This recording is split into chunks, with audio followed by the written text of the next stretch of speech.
नमस्कार दोस्तों, देश और दुनिया में आग लगी हुई है। पिछले 15-20 दिनों से इजराइल, ईरान और अमेरिका का युद्ध और भारत में शब्दों का युद्ध दोनों बहुत भयंकर गति से बढ़ रहे हैं आगे, और दोनों ने अपनी सीमाएं या मर्यादा लांघी है।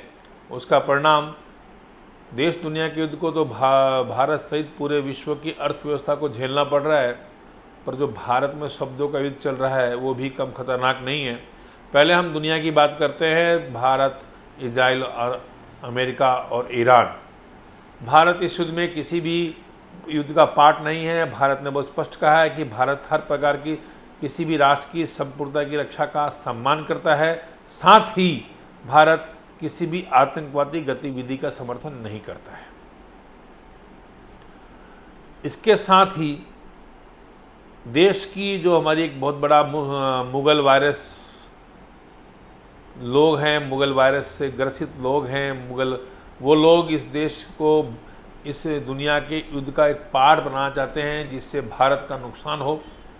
यहाँ का मुसलमान खासकर चाहता है कि भारत ईरान के लिए लड़े और दुनिया में भारत इस युद्ध का पार्ट बने, क्योंकि 1947 से पूर्व जब खलीफा का युद्ध था, जब ब्रिटिश खलीफा के खिलाफ थे, तो महात्मा गांधी ने उस खिलाफत आंदोलन का समर्थन किया, जिस आंदोलन का हमारा कोई लेन देन नहीं था, बहुत दूर वो देश था। लेकिन चूंकि महात्मा गांधी ने कहा था कि मुसलमानों को अपने साथ रखना है, इसलिए मुसलमानों का ये युद्ध है। हालांकि वो भारतीय मुसलमानों का युद्ध कैसे हुआ आज तक मैं समझ नहीं पाया। अगर भारतीय मुसलमानों का युद्ध है, इसका मतलब मुसलमान देश का पार्ट ही नहीं है। मुसलमान एक अंतर्राष्ट्रीय विषय है। जब अंतर्राष्ट्रीय विषय है तो फिर उसकी चिंता हमें क्यों करनी।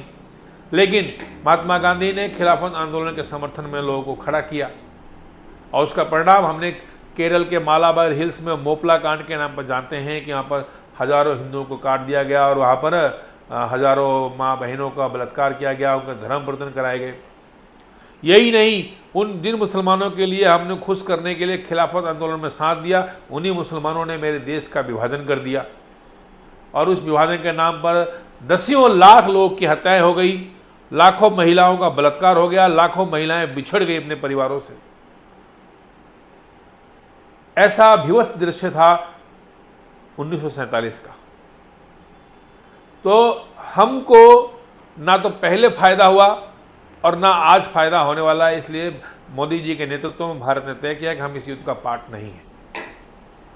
हमने अपनी सीमाओं की संपूर्णता की रक्षा की है, और हमने ईरान की भी उस जहाज़ की रक्षा की जो हमारी कोची में संरक्षण लेकर बैठा हुआ है। एक जहाज़ ने कहा कि हमको बाहर जाना है, अंतर्राष्ट्रीय सीमा में गया और अमेरिका ने उसको उड़ा दिया।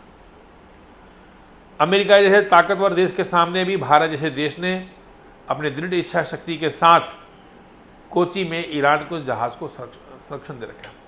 मैं इस विषय पर नहीं आना चाहता हूँ कौन गलत कौन सही है इजराइल लायक में, लेकिन इजराइल हमेशा भारत का अभिन्न मित्र रहा है। पिछले 50-70 वर्षों में जब भारत संकट में था तो वो इजराइल ने उस संकट को दूर करने में सहयोग किया।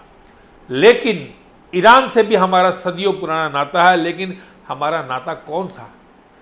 हमारा ईरान से जो सदियों पुराना नाता है वो मुस्लिम ईरान से नहीं था। हमारा ईरान से सदियों पुराना नाता पर्शियन ईरान से था, जो अग्नि पूजक थे, जो आग की पूजा करते थे। हम भी अग्नि पूजा करते हैं। हमारे अपने लोग थे, हमारे अपने भाई बंधु थे, और हमारा उनसे संबंध बहुत पुराना था।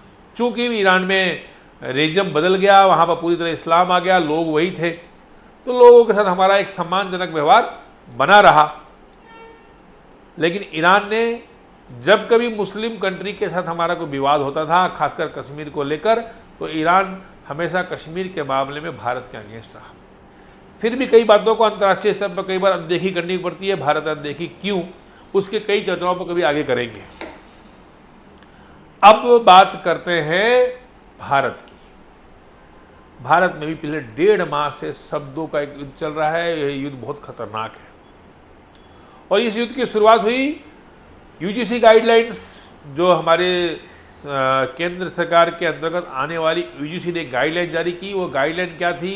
एक बहुत कम शब्दों में सुप्रीम कोर्ट ने रोहित वेमुला प्रकरण में गाइडलाइन एक निर्देश जारी किया कि शिक्षण संस्थाओं में किसी प्रकार का भेदभाव उत्पन्न नहीं हो और उसमें एक गाइडलाइन बनाई जाए। चूंकि ये सुप्रीम कोर्ट का आदेश था, इसलिए इस गाइडलाइन के लिए एक कमेटी की गठना की गई। उसमें भाजपा कांग्रेस के सभी लोग थे, दिग्विजय सिंह कांग्रेस के उसमें अध्यक्ष थे, और उन्होंने एक गाइडलाइन को ड्राफ्ट किया। उस ड्राफ्ट में पूरी तरह से लगभग 85%, 80%, 70% जितनी भी दुनिया आप सामान्य जातियों की आबादी मानते हैं, उस आबादी को छोड़ पूरी शेष आबादी को ही अपराधी मानने का एक प्रयास किया गया। उनकी कोई सुनवाई नहीं थी, तो उसके खिलाफ एक आवाज़ उठी। उस आवाज़ में लोगों में रोष खड़ा हुआ, और रोष के बाद सुप्रीम कोर्ट ने उस पर एक रोक लगा दी, और सुप्रीम कोर्ट ने उस पर रोक लगाकर कहा कि इसमें कुछ विसंगतियां हैं, इसमें दोबारा अपन 19 मार्च को बात करेंगे।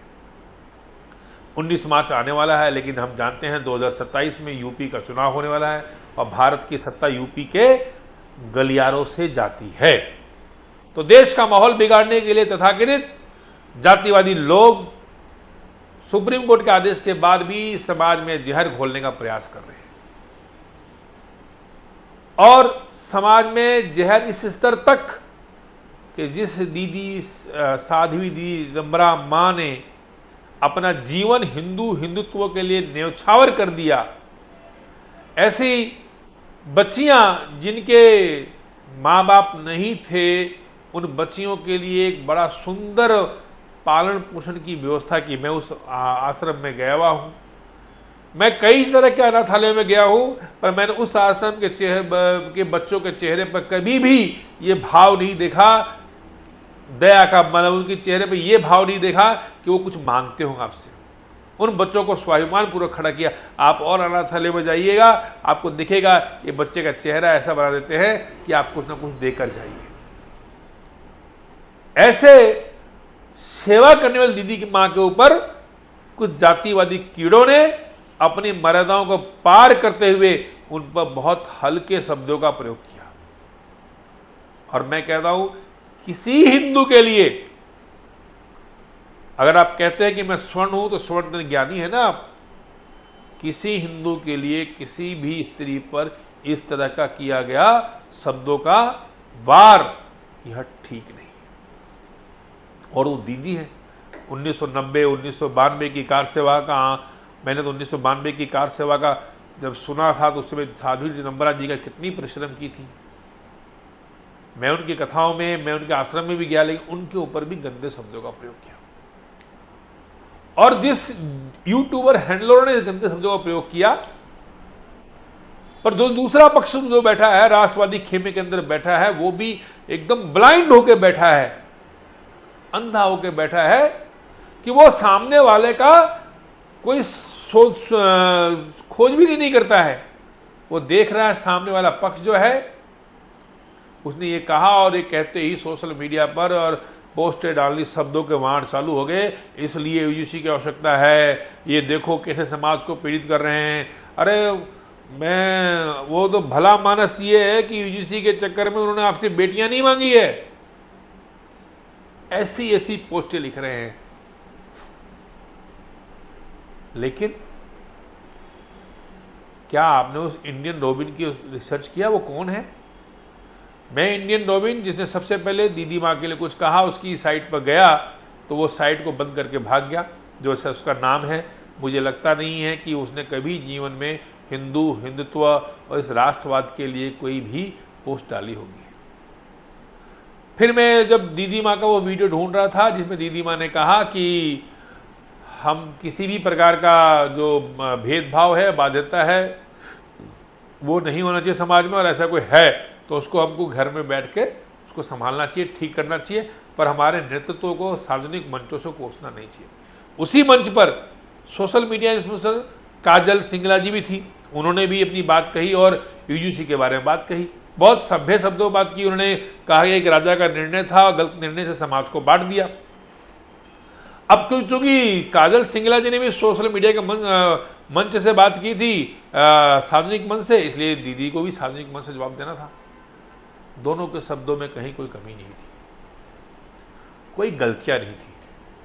हाँ, हमने सार्वजनिक बात की, दोनों सार्वजनिक उत्तर दिया, लेकिन दोनों की ही बातों का आधार बनाकर दोनों पक्ष के लोग दोनों ही माताओं का अपमान करने में लग गए। ये बहुत दुखद है हमारे लिए।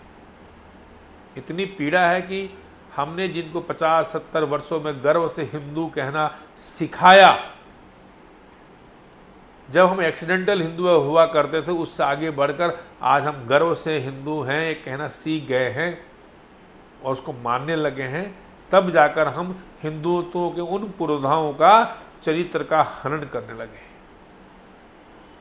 बहुत दुखद है और मन बहुत दुखी भी है। लेकिन इसका आधार बनाकर आरजे रोनी ने, और एक कोई मैं देख रहा था कि एक यूट्यूबर है बिहार का, उसने भी दीदी माँ के बारे में कुछ कहा कि आप शब्द नहीं कहे, पर तू दीदी माँ के बारे में कहा कि तुम सरकार के पक्ष में खड़ी हो और फला फला फला, और यूजीसी का आप समर्थन, यूजीसी का विरोध करिए आप। मैं जब उस इन्फ्लुएंसर के, सोशल मीडिया के यूट्यूबर के जब मैं साइटों पर गया, क्योंकि चैनल पर गया, तो पिछले साल भर के वीडियो उसको सर्च किए, तो मुझे साल भर पहले का एक वीडियो ध्यान में आया कि वो मंदिरों को सरकारी नियंत्रण से मुक्त करने के खिलाफ था। मैं बहुत अधिक तो नहीं पढ़ पाया, लेकिन जितना मुझे समझ में आया उसमें लगा कि ये व्यक्तित्व तो हमेशा से ही हिंदुत्व का विरोध में रहा है। आज वो सज्जन यूजीसी के विरोध में आकर हमारे तथाकथित स्वर्णों के पाले में खड़े हैं। जब मैंने थोड़ा और अध्ययन किया तो पता लगा वो सज्जन तो खुद ही ओबीसी हैं। तो भैया लड़ना भी तुमको है, लड़ाना भी तुमको है, क्यों लोगों को लड़ा रहे हो? और मैं फिर कहता हूँ, इस देश की शिक्षित जातियों का, जो सदियों से शिक्षित हैं, ज्ञानवान हैं, उन जातियों में उनका बौद्धिक स्तर इतना ऊंचा है कि कोई फर्जी शंकराचार्य के आने से वो उनके बहकावे में नहीं आने वाले हैं। 5000 कुर्सियां लगाई थी लखनऊ के अंदर,